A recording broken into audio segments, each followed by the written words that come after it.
Bom dia, boa tarde, boa noite. Vamos começar mais um episódio dos Agilistas e hoje a gente vai falar sobre um tema que é bastante relevante para a gente nesse momento. A gente está querendo aproveitar esse momento em que a gente está passando aí de 1.000 pessoas para comentar um pouco sobre os desafios que a gente enfrentou para poder chegar nesse número, né, para poder crescer de uma forma rápida.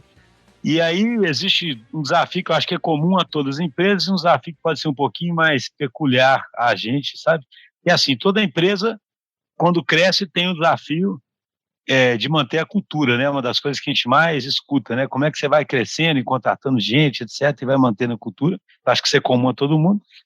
Mas eu acredito que a gente soma aqui um desafio adicional aí, né? Que a gente tem, que é manter uma cultura muito específica, de autonomia, e que a gente sabe, assim, a gente acredita profundamente que as organizações vão tender cada vez mais a isso, mas que nós estamos no meio de uma transformação nesse sentido, né?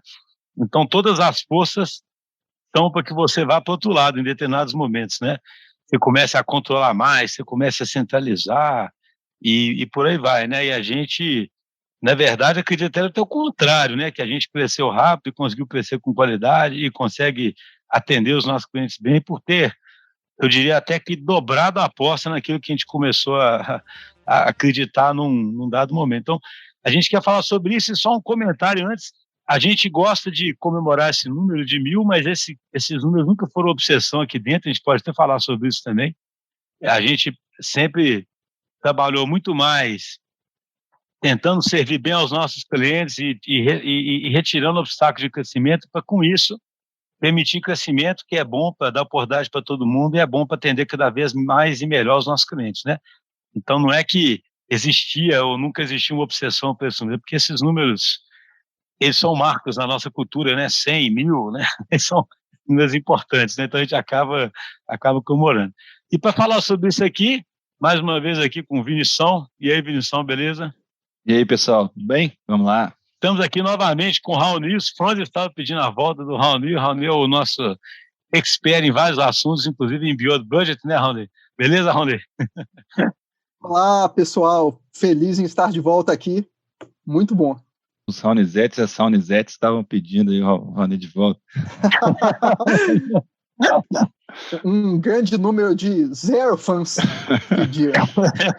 Não, Raoni, você tem sua esposa, seus filhos e sua mãe ali, né, cara? Isso aí já dá bastante gente. Não exclua isso, né? A gente tem que gravar mais episódios, né, Raoni, de Beyond Budget e do Beta Codex lá, que são assuntos interessantes também. Realmente, esse lado financeiro, ele acaba sendo um entrave em muitas organizações para adotar o agilismo, né? Mas futuramente a gente volta nesse assunto aí. Então, vai ser super interessante a participação do Raoni aqui, justamente por isso. O Raoni tem uma mente bem financeira, e eu acho super interessante pegar o depoimento dele. É uma pessoa que, claro, você vai falar, o Raoni nunca vai falar assim, a empresa vai ficar descontrolada financeiramente. Não pode uma empresa ficar descontrolada financeiramente, né? Porque a empresa, aquele ali é o oxigênio da empresa, né? E então, certamente, quem conhece o Raoni sabe que não é uma pessoa que deixaria a coisa ficar fora de controle. Mas alguém vem e fala, pô, mas como é que você tem controle financeiro e ao mesmo tempo tem né, tem autonomia e tem essa descentralização toda? Então, parece um paradoxo, né? Mas não vamos dar spoiler aqui, acho que o Raoni vai ter coisas interessantes a falar sobre isso, sobre como que, na verdade, você até aumenta o controle, abrindo mão de controle, né? É um negócio interessante isso. Mas começando aqui, Vinição, o que você me diria, assim, ao longo desses anos, eu acho interessante a gente pensar nesse número, porque eu já vi, conversando às vezes com algumas pessoas, que é claro que quando você tem lá 20 pessoas, ou 30, ou 50, né? Alguém pode, de uma certa forma, acreditar que, beleza, você está conseguindo ter uma estrutura ali mais ágil, ou uma estrutura mais com menos controle e tudo, porque no final das contas é pouca gente, as pessoas se conhecem, né? Mas, poxa, quando você vai crescendo, isso já não é verdade mais, né? Você já não se baseia nisso, né? Que você tem tantas pessoas, elas se conhecem e pronto. Eu não sei se você consegue, Vinicius, você tem a memória boa, e que você consegue pensar nesse arco aí de tempo, né? Assim, pensando no crescimento da empresa, né? A gente já falou várias vezes aqui no podcast, a gente teve um marco, a gente pode abreviar a história, talvez, e pegar a partir da descentralização, sabe? Não sei o que vocês acham, porque se a gente for lá atrás, vai ser igual aquele povo que começa a história quando era criança, né? Fala, nasci não sei que época. Mas se a gente pegar desde quando a gente começou a descentralizar, ainda assim, eu vejo um arco bem interessante, sabe? Da gente ter percebido em algum momento o papel mais importante das guildas e dos chapters, ter entendido melhor o papel da operação, ter entendido como era mais importante explicitar certas coisas que a gente pensava, sabe? É como se fosse uma trajetória interessante que foi sendo, aí sim, quanto mais gente tinha e mais a gente tinha que manter a cultura, a gente começou a perceber que havia uma visão meio ingênua, às vezes, de achar que não precisaria de certas estruturas, sabe? O que você diz aí, Vinícius? Assim, você falou até para não começar antes desse marco de descentralização, mas acho que um ponto interessante falar antes disso aí, até então, eu acho que a cultura era muito baseada no heroísmo, assim, entendeu? É fortemente baseada nisso, entendeu? Isso é extremamente perigoso, tipo assim, pouquíssimas pessoas ali meio que, tipo assim, quase que tendo que muita coisa dependendo disso, né? Muita decisão travada para determinadas coisas acontecerem, e aí começam uns pratinhos a cair também. Então, assim, eu acho que essa era vamos dizer assim, antes da descentralização, era uma era que, tipo assim, que sobrecarregava algumas pessoas, muitas pessoas, na verdade, e com pontos assim muito de gargalos assim de dependência para tomar de decisão que claramente impediriam, se a gente continuasse daquele jeito ali, travariam ali o nosso crescimento, e uma estrutura extremamente frágil, né? E aí depois a gente começou a era aí das tribos, vamos falar assim, né? Que também começou de uma forma bem café com leite, vamos falar assim, porque ela, né? Eu lembro, uma coisa que eu não esqueço, o Regis chegou lá e falou, né? Não, como é que esse negócio aí mesmo tem que dar nome para chamar tribo, né? Mas assim, para que eu vou dar o nome, né? Tipo, o negócio assim começa assim muito artificial, mas quase tudo aqui dentro tem essa característica, né? Tipo assim, de dar um certo ceticismo assim do início, falou assim, não, mas o que diferenciou só porque agora tem um nome, né? Então acho que a gente começou a vivenciar a era das tribos, né? Aí depois da era das tribos a gente começou a vivenciar a era, tipo assim, começou a ficar meio bem claro assim, tipo, precisava de alguma estrutura mais de maestria que não olhava só a a bigorna da execução, vamos falar ali, né, tipo assim, da realidade da execução, e que impõe quase que uma faca no pescoço ali de estar tá entregando o tempo todo e não ter um pensamento meio de médio e longo prazo, que eu acho que que as guildas começaram a trazer. As guildas, elas começaram a trazer, mas começaram a ter uma característica muito assim, tipo assim, pô, a guilda é para ter umas palestras ali, entendeu? E eu acho que isso aí a gente começou a caminhar um pouco nesse sentido, assim, de falar, pô, não pode ser só isso, né? Isso não limita apenas isso, né?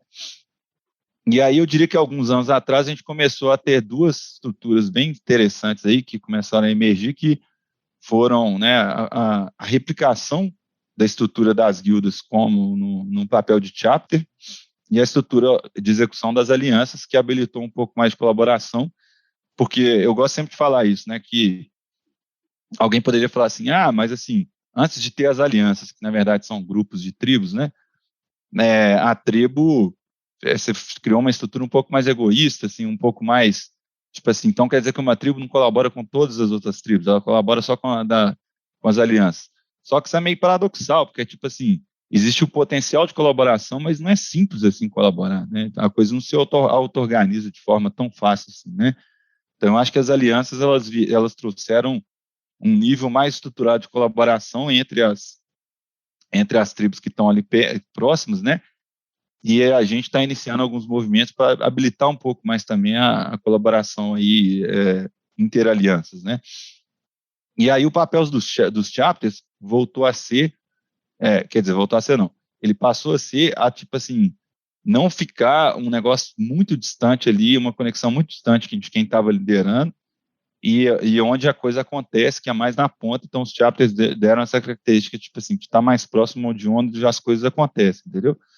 Então, assim, claro que nós vamos explorar muito mais aqui ao longo do episódio, várias coisas, mas né, abrir também para vocês comentarem um pouco sobre essa Até trajetória. botar o Raoni na conversa, mas só uma coisa que eu acho importante destacar, Vinícius. Então, se a gente pensar sobre o que você falou aí, né, cara, e pensando à luz do desafio do crescimento, né, que é o tema do episódio, eu acho interessante porque, assim, quando a gente criou as tribos, era a gente já contou essa história aqui, né, em outros momentos, né, um momento que a gente percebeu, como você disse aí, que assim, tinha tanta essa questão do heroísmo em vários lugares da empresa e tinha uma necessidade muito assim, a empresa tinha uma característica de que ela tinha uma cultura de engajamento muito grande, mas para ela evoluir, digamos assim, ela dependia muito do centro, né, da tomada de decisão de poucas pessoas.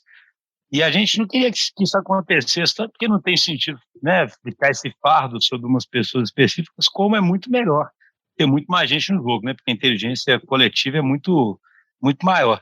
E é interessante que, pensando em crescimento, é claro que ao criar tribos e ao jogar essas decisões na ponta e criar uma liberdade ali, isso criou, e isso foi ficando cada vez mais claro para a gente com o tempo, né? A gente é muito transparente, né, cara? Eu não tinha essa visão exatamente no momento em que eu criei. A gente percebia que era uma descentralização útil, que seria importante, mas hoje a gente vê claramente essa estrutura fractal, né? A gente pode depois até falar um pouco sobre isso, mas é como se fosse assim, primeira barreira ao crescimento que a gente retirou foi justamente essa capacidade que a gente criou em vários lugares da empresa, ao mesmo tempo, de que eles tomassem um tanto de decisão super rápido, contratasse gente, treinasse gente e respondesse com enorme flexibilidade ao cliente ali.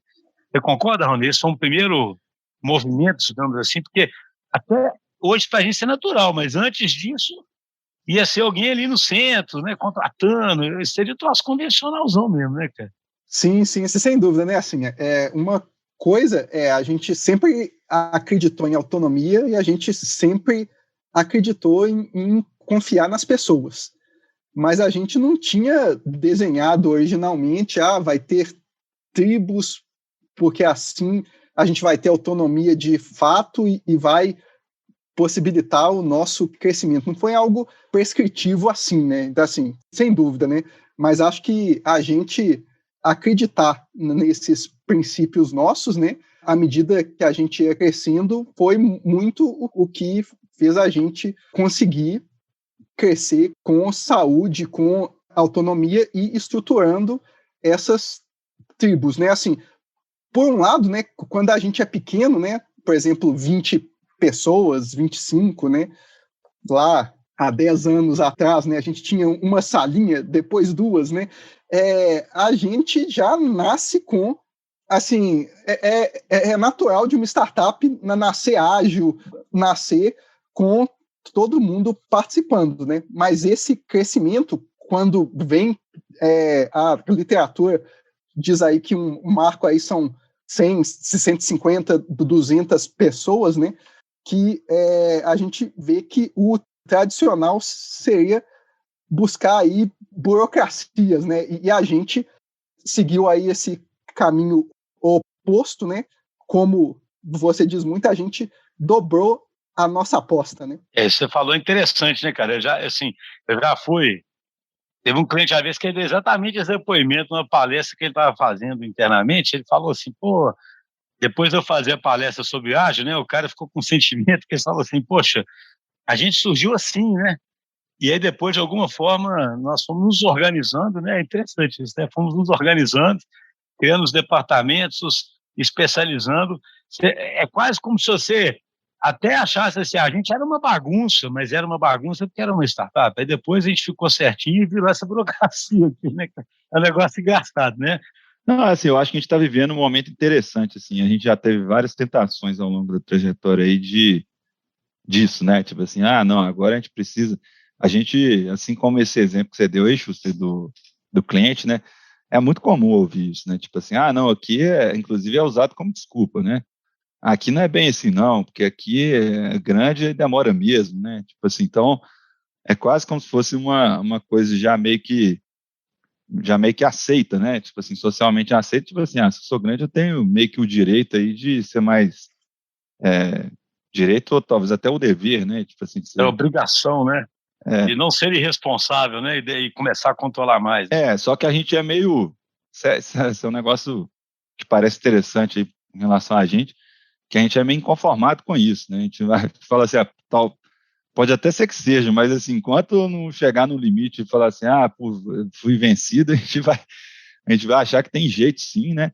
E eu diria que, tipo assim, não sei se vocês concordam, né? Mas até um ponto, né, de vocês comentarem aí também, me parece talvez talvez seja um momento que a gente tem mais tentação de fazer isso, entendeu? Porque a empresa vai criando aqui uma estrutura aqui, uma outra ali, entendeu? Inclusive, assim, né, às vezes a gente bate uns papos filosóficos aí, né? Quanto mais, né, você vai meio que fazendo a estrutura mais centralizada ficar um pouquinho mais forte, um pouco maior, vamos falar assim, é impressionante, assim, mais você vai distanciando aquilo ali, o sense and respond e aquele sentimento ali de dono, né, aquela característica ali de você ter um foco mais claro ali do que você precisa resolver, mas é quase que um negócio, tipo assim, desativa qualquer mecanismo emocional que a gente tem ali de um certo senso de urgência, né, não um senso de urgência de desespero, né, igual para a gente até não ir contra o estoicismo que a gente tem falado, né, mas um senso de urgência ali bem calibrado, ali de sentir dono de alguma coisa, responsável por alguma coisa. Então, assim, eu diria que um dos grandes, né, claro que a gente tem vários outros desafios aí, até em relação ao mercado em si, mas um dos grandes desafios que a gente tem é exatamente não se contentar com isso e falar assim, não, beleza, vamos criar aqui umas estruturas aqui, aí vai ficando todo muito protegido, isolado da realidade, e daqui a pouco a gente tem um time ali totalmente desconectado da realidade. Eu acho que a gente é bem vacinado contra isso aí, cara. Assim, na verdade, mas esse vírus é potente, viu, cara? Esse vírus ele tem uma mutação. Ele tem uma onda 2, Eu falo, não é assim, não é nem... Delta. É variante Delta, né? Não é por uma pretensão de saber a verdade, não, mas é mais, eu falo assim, certo ou errado, porque a questão aqui não é a gente ser dono da verdade, poxa, é as convicções nossas, né? Certo ou errado é o tipo de visão que a gente tem sobre o mundo, que o mundo é complexo, né? Porque assim, essa tentação, e veja, só para conectar de novo com o tema do podcast, isso está muito associado ao crescimento, né? Então, por exemplo, imagina a primeira fase, tribos, muito bonito, as tribos vão crescendo, só que num certo momento, é óbvio que a empresa não é simplesmente ter um tanto de tribo crescendo de qualquer jeito, né? Você tem que identificar, em cada tribo, você tem que identificar uma cultura local que atenda bem aquele cliente e que mostre justamente que aquilo é um ser vivo à empresa, mas aquilo tem que ser DTI, né? Aquilo ali tem que ser DTI, tem que seguir o flow, tem que ter nossa cultura, tem que seguir os nossos princípios, etc. Então, o que eu quero dizer com isso? Um outro desafio que surge quando você cresce é justamente assim, beleza, estou crescendo, as tribos estão dando certo, elas conseguem ter senso de dono, elas conseguem contratar, poxa, mas como é que eu consigo ter essa rapidez na ponta e garantir coesão? Aí vem talvez a tentação que o Vinição falou, né? A tentação muitas vezes pode ser, vamos criar um RH aqui que treina todo mundo, vamos criar um programa de treinamento de lideranças, vamos fazer isso, vamos fazer aquilo. Começa a criar coisas que se parecem com departamentos, né? E assim, eu concordo com você que existe a tentação, mas parece que a gente, é o que eu falo, é convicção nossa, aparentemente não consegue desde dando certo, né? Assim, não consegue desde dando certo, porque na verdade, eu estou falando de mim, tá? Eu sempre corri de pecar até excessivamente para o outro lado, né? Então, contando a história nossa, eu falo, por exemplo, de uma época que se falasse assim, precisa escrever um manifesto, precisa escrever uma carta de princípios, igual a gente tem agora, eu ia ficar achando isso tudo bobagem. Eu ia falar assim, pelo amor de Deus, a gente conversando aí com as lideranças, isso é o mais importante, e com a conversa a gente dá o exemplo e eles passam isso para frente. Poxa, mas a gente começou a perceber que quando você começa a crescer rápido, botar muita gente rápido para dentro, ter muita gente com diferentes pontos de vista, você tem que ter os símbolos muito mais explícitos, né, para poderem ser constados o tempo todo, para poder ser referenciados o tempo todo. Mas ao invés de tentar, sei lá, criar um programa de treinamento intensivo ou um departamento que cuida disso, a gente partiu, eu não lembro exatamente quanto que a gente partiu, por exemplo, para criar o manifesto, mas o manifesto já foi um movimento nesse sentido, concorda? Sim, já faz uns 3 ou 4. Deixa eu só fazer um comentário de um negócio que veio à cabeça que é interessante. Tem um autor, depois eu vou ver, depois do episódio, se eu consigo resgatar aí quem que é esse autor para passar para o João, para colocar na produção lá do podcast, mas tem um autor que é relativamente famoso aí de complexidade, se eu não me engano, ele é lá do Instituto Santa Fé, né? Eles fazem umas comparações, se eu não me engano, inclusive é a especialidade dele, como, por exemplo, com cidades versus empresas, sabe? Ele faz umas comparações do tipo assim, empresas elas tendem a ter uma curva em relação assim, a algumas variáveis-chave assim, de prosperidade, decadência, assim, coisas relacionadas a esse tipo de coisa, assim, de você prosperar, vamos falar assim. E assim, cidades versus empresas, né, as empresas elas tendem quase todas a morrer, entendeu? Assim, pouquíssimas assim, perduram assim, mais, sei lá, do que 50, 100 anos. Assim, cidades não, entendeu? E assim, uma das coisas que eu lembro que ele argumenta é tipo assim, é o nível de restrição, sabe? Tipo assim, as empresas, esse negócio que a gente falou aqui, cultural, tende a ficar muito forte, sabe? Assim, culturalmente falando, à medida que você vai crescendo, você vai criando muita justificativa ali para começar a ser burocrático. E a cidade parece que é mais rebelde, sabe? Assim, as cidades tendem a ser mais rebeldes em relação, assim, ela parece que mais organicamente, assim, com menos restrições, assim, mais restrições habilitadoras. É como se a cidade fosse forçosamente mais viva mesmo, tivesse que se adaptar, né? Isso, e a aí. empresa, alguém assume o comando ali, né, cara? Exatamente. E há menos alinhamento, né? Cidade, a autonomia realmente é muito maior e o alinhamento é menor, né? How come that it's very hard to kill a city? You could drop an atom bomb on a city, and 30 years later it's surviving. Very few cities fail. All companies die. All companies. Deve ter as consequências disso, né? Mas é interessante você fala, né? Fala assim, você não consegue botar o braço de ferro na cidade ali, né? E talvez na China, né? Não sei. Na China. Não, mas é interessante isso. Mas assim, eu acho, assim, para deixar claro então para quem está ouvindo, né, cara? Então, um desafio vira botar a gente para dentro, ganhar autonomia na ponta, ser customer centric, mas na hora que você faz isso, outro desafio vira como não perder a coesão de processos, né? E das mais diversas dimensões que são importantes para a entrega, seja arquitetural, seja técnica, seja gestão de produto. Como é que você não perde a coesão disso? Como que, ao mesmo tempo, também, a pessoa não se sente abandonada ali dentro de uma tribo e entende que existe uma estrutura que cuida dela e que cuida da maestria dela e que dá futuro para ela e por aí vai. Essa estrutura é centralizada, essa estrutura não é centralizada, então foi um outro desafio grande, não foi, Raoni? Sim, isso é muito interessante, né? Assim, eu me lembro de um marco muito importante que foi quando a gente criou o dashboard de operações centralizada, né? Então, lá a gente apresenta todos os nossos times e a gente dá transparência nisso aí para a empresa inteira, né? Como que a gente obtém esse alinhamento de todos, né? Porque como a gente dá muita autonomia, é muito importante ter muito alinhamento, né? Então, acho que uma luta no nosso aí do dia a dia, incansável, né? É de buscar sempre esse alinhamento e ferramentas que criem isso e que possibilitem autogestão, né? Então, a gente investe muito em transparência, em possibilitar comparações, né?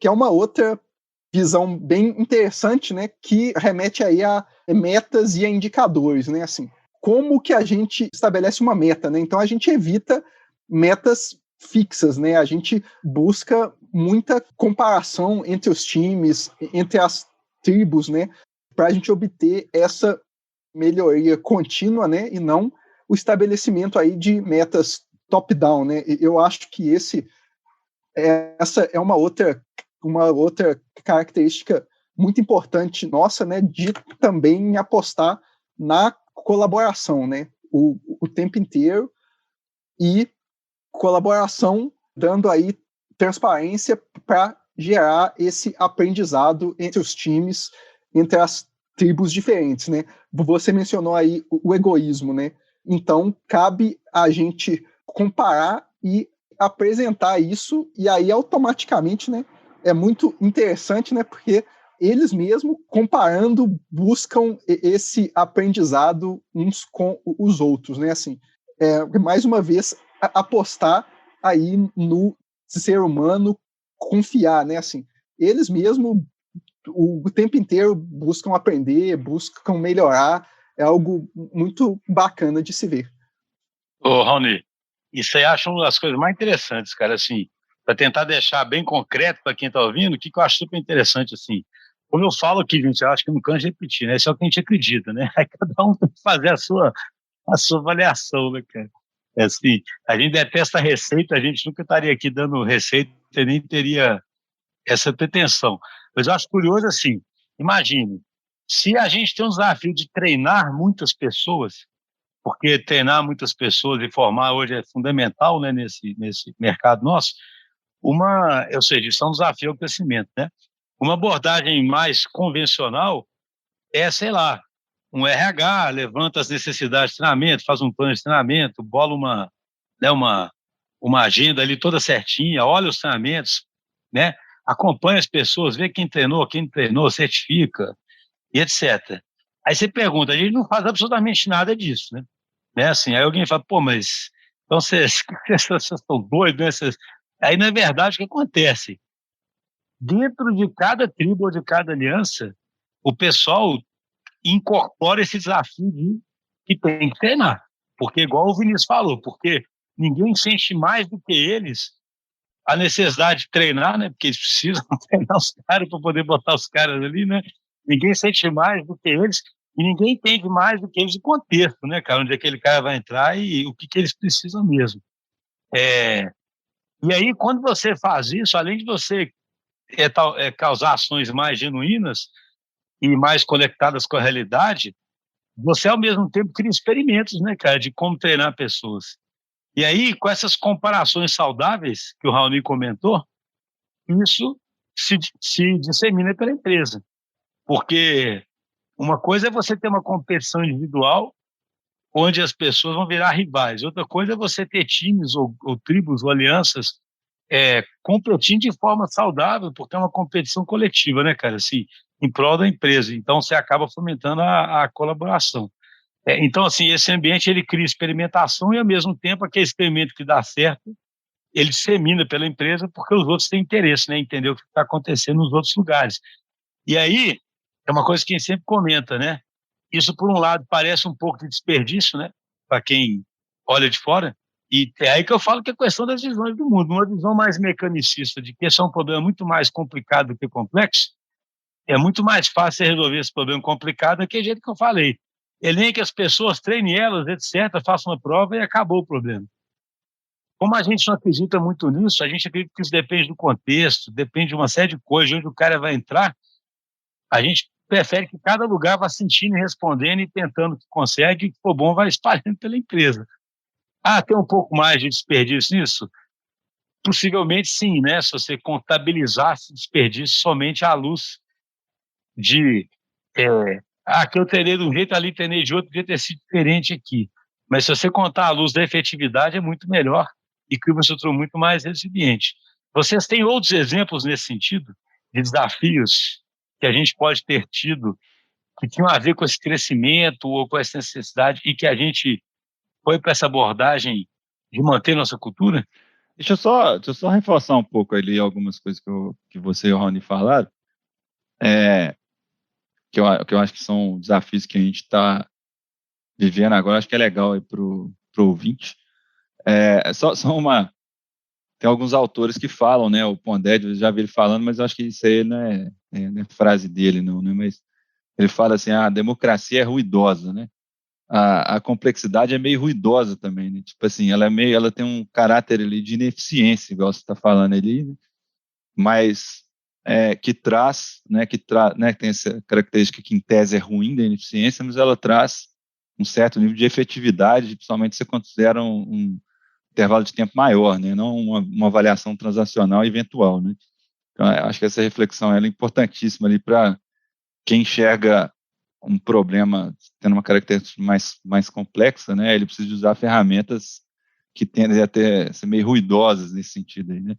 Mas aquele ponto que o Raoni trouxe sobre os indicadores, assim, eu diria que a gente está no momento onde a gente está amadurecendo bem isso aí, sabe? Tipo assim, a gente ainda tem muito a melhorar, mas muitas das nossas estruturas, né, que a gente falou, uma das coisas, né, nesse sentido, até da pergunta que você fez aí, tipo assim, o que a gente foi fazendo, né? A gente foi criando estruturas, né? Estruturas foram sendo criadas, né? Só que essas estruturas também estão amadurecendo. Então, assim, eu diria, por exemplo, nosso time de operações, vários times do nosso time de pessoas, né? Vários outros, né? Mas que eu estou lembrando, assim, eles foram se sofisticando ali, por exemplo, para ter uma maior clareza de variáveis ali de médio e longo prazo que eles têm que ficar controlando, né? Por exemplo, no caso de operações, a gente hoje em dia tem um controle bastante interessante, por exemplo, do quantidade de sprints em estoque, né, que é o jeito que a gente denomina ali, que sprints que não estão entrando em produção, que eles acabam gerando um nível de risco absurdo, assim, tanto no nível do ponto de vista técnico, né, quanto do ponto de vista de obsolescência, né, de você construir uma coisa que depois é difícil de usar, quanto no risco de geração de valor, que na hora que você for colocar em produção, você descobre que, na verdade, você não tem usuário para aquilo ali. Work in progress.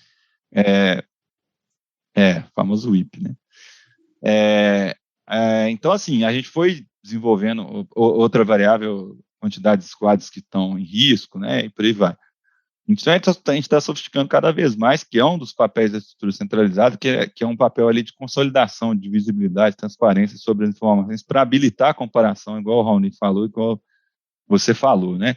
Outra evolução que eu acho que a gente está fazendo, que é bastante importante, tem a ver com o que eu falei lá naquela primeira passada que eu dei quando o Schuster me perguntou no início do episódio, que é de consolidar essas estruturas cross com um papel muito maior do que transferência de conhecimento através de palestras, né, que é importante também, mas assim, ele é muito mais relevante do que isso, né?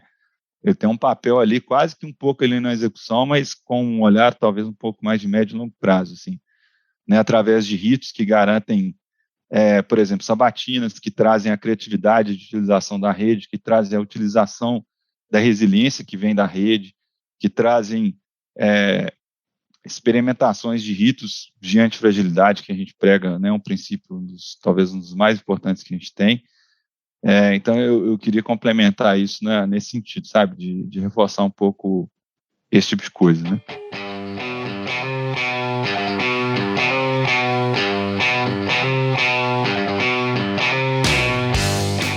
Agora, Raoni, voltando um pouquinho aquilo que eu falei aqui no começo, né, cara?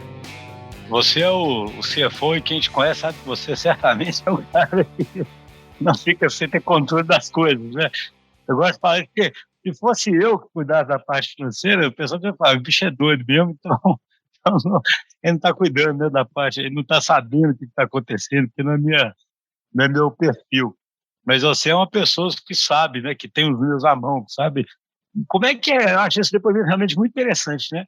Como é que alguém tão analítico, sabe, que entende tão bem os números, né, e que tem essa noção financeira, vive nessa realidade que aos olhos de um CFO, a gente conhece os CFOs aí, né, que no mercado, a premissa é muito assim, pô, se eu não estiver controlando tudo, não estiver sabendo tudo, quanto vai custar, quanto não vai, eu não vou conseguir ter controle de nada e o troço vai dar errado, né? O que você diz aí sobre isso? Ô, Schuster, rapidinho, só antes do Raoni responder, e o Raoni, uma coisa interessante, tipo assim, até para os céticos aí, né? Ele tem um perfil que eu diria que deve ser o perfil tipo de um CFO. Não é tipo assim, ele é um CFO doidão, né? Tipo assim, não, ele... Já se falou, é um cara bem analítico. Não, exatamente. Benaí, o Raoni, para o pessoal que está ouvindo aí, é o seguinte, ele sente os números, né? Aquele cara que tem um sentido. E não, eu sou tilelê.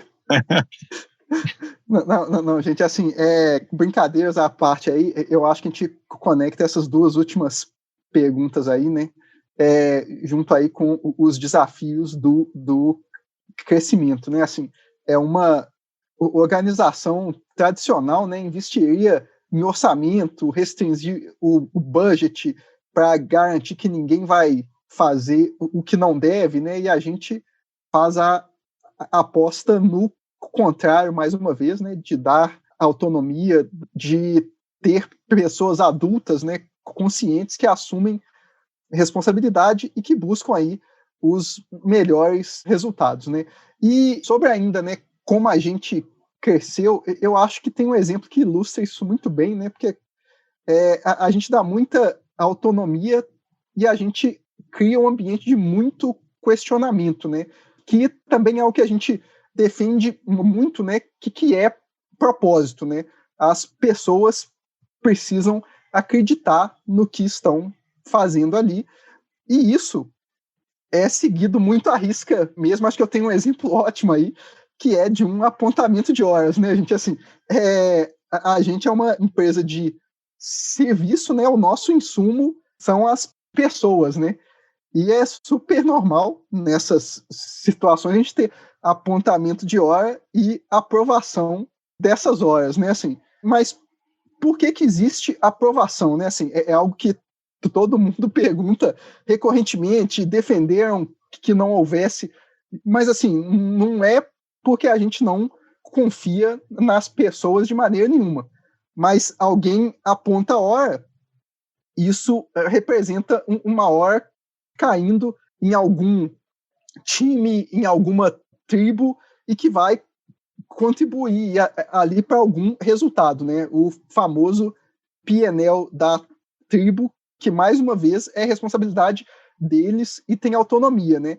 Mas assim, esse questionamento, né, ele é extremamente saudável e acontece recorrentemente, né? Então, o Vinícius mencionou que a gente foi criando estruturas, né?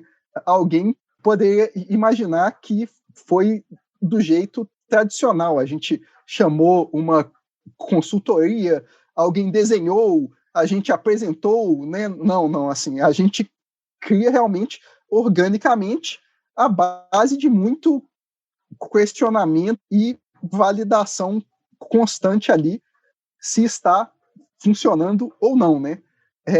E o exemplo das horas, ele é interessante porque todo mundo sabatina, questiona, e esse é o ambiente que a gente cria, né? Então a gente mantém, digamos assim, as burocracias mínimas para a gente operar, garantindo organização, coesão e o alinhamento. Negócio que eu acho que dá até um enzimas, isso aqui que você falou legal, que assim, se eu entendi bem o que você está falando, é assim, né, cara?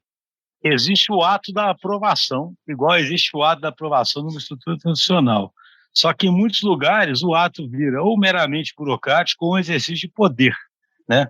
Eu aprovo, né? Exato. E o sentido aqui de aprovar é, cara, isso tem que ser sempre sabatinado, porque você está jogando horas num lugar que, no final das contas, tem que responder para uma contribuição. Então, não podemos nos esquecer disso. É isso, né, que você quer dizer, né? Exatamente. É bem essa linha. E, assim, a gente até já discutiu muito isso, né? Assim, que, por que simplesmente não tira essa aprovação e fica se mudando as horas, né? Assim, basta ir lá e editar, né? Mas, assim, não é saudável ficar mudando coisas do passado. Então, é algo que a gente realmente avalia profundamente e cria com objetivos e uma sabatina grande, né? Assim, nada é simplesmente, porque tem de controlar isso, porque isso é necessário, né? Lógico, né? Existem coisas, né? Assim, somos uma empresa auditada, algumas coisas são realmente necessárias, né? Mas uma luta nossa aí para destravar esse crescimento real e crescer saudável, né? É realmente manter as burocracias ao mínimo, né? Mas o que é o mínimo, né? Aí a gente volta naquela discussão, a gente é uma empresa grande, o nosso mínimo é esse, né? Mas eu acho que a gente realmente está reavaliando, sabatinando o tempo inteiro o que é esse mínimo, né? Eu acho que, assim, eu considero realmente o nosso mínimo muito baixo, né? Assim, a gente, antes da pandemia, a gente viajava, não tinha política de viagem, né? Mas quais são os limites, né? Cara, você é um adulto, o limite é o que você acha razoável, né? Assim, a gente confia em você para entregar um produto digital extremamente complexo, né? Eu não vou confiar para escolher o valor do jantar, né, cara? É muito paradoxal, né? Assim. Exatamente.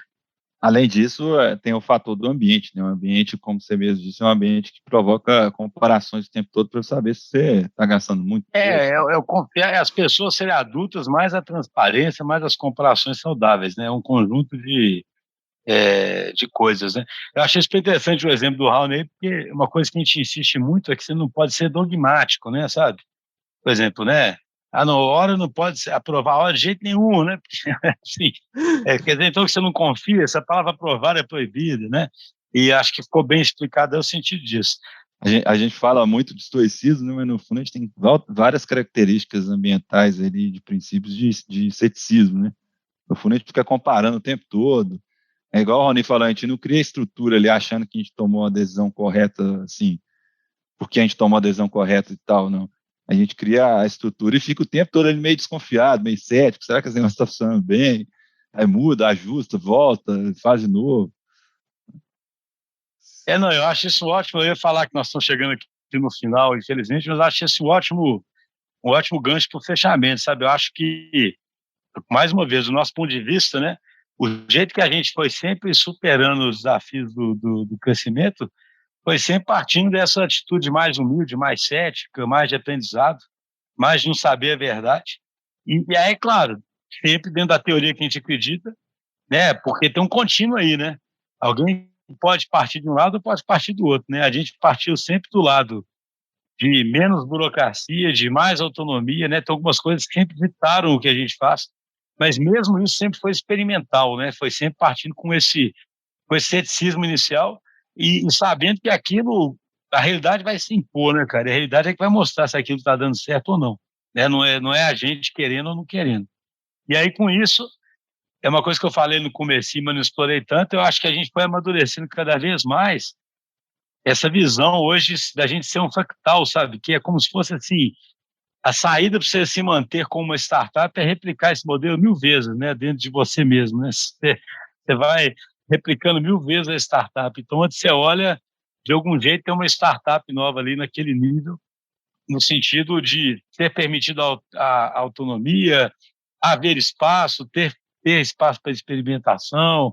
Então, eu acho que é isso que mantém, ao mesmo tempo, experimentação, resiliência, inovação, mas também garante um sentido de coesão, né? São vários organismos coesos e que em cada nível tem traz um tipo de capacidade, um tipo de coesão diferente. Mas um dia a gente pode até explorar mais isso no podcast. Isso aí, Vinição e Raoni, muito obrigado, acho que foi bem bacana. Grande abraço. Valeu, pessoal. Até a próxima.